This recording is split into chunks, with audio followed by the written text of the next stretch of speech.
शेतकरी मित्रांनो नमस्कार. एप्रिल महिना चालू आहे. आता व्यावसायिक आंबा बागायत जर आपण असाल तर आपली सरासरी आंब्याची साईज आता 200 ते 250 ग्रॅमची आहे.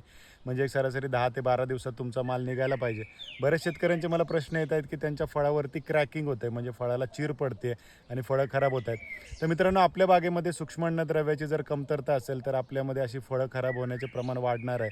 त्यासाठी आपल्याला काय करायचं आहे, तर आपण आपल्या बागेमध्ये कॅल्शियम नायट्रेट आणि त्याच्याबरोबर बोरॉन ह्याची फवारणी घ्यायची आहे. मुख्यत्वे करून ह्या फळावरती जे क्रॅकिंग किंवा चिरा पडतात ते कॅल्शियम आणि बोरॉनच्या डिफिशियन्सीमुळे किंवा कमतरतेमुळे पडतात. तर आपल्याला ह्याच्यासोबत जीएसुद्धा घ्यायचं आहे, जिब्रेलिक ॲसिड. म्हणजे कॅल्शियम नायट्रेट, बोरॉन आणि जिब्रेलिक ॲसिड ह्याची फवारणी घ्यायची आहे. ह्याचं प्रमाण किती घ्यायचं हे मी तुम्हाला स्क्रीनवरती देतो आहे. आपणसुद्धा ही फवारणी घेतली तर आपल्या फळाची साईज फुगायला लवकर मदत होईल. बोरॉनमुळे फळांना शाईन चांगली येते आणि आपल्या फळाची गुणवत्तासुद्धा वाढेल. यावर्षी आपल्याला चांगलं उत्पन्न मिळेल अशा आमच्याकडून शुभेच्छा. आपले काही प्रश्न असतील तर आम्हाला कमेंटमध्ये द्या किंवा व्हॉट्सअप केलात तरी चालेल.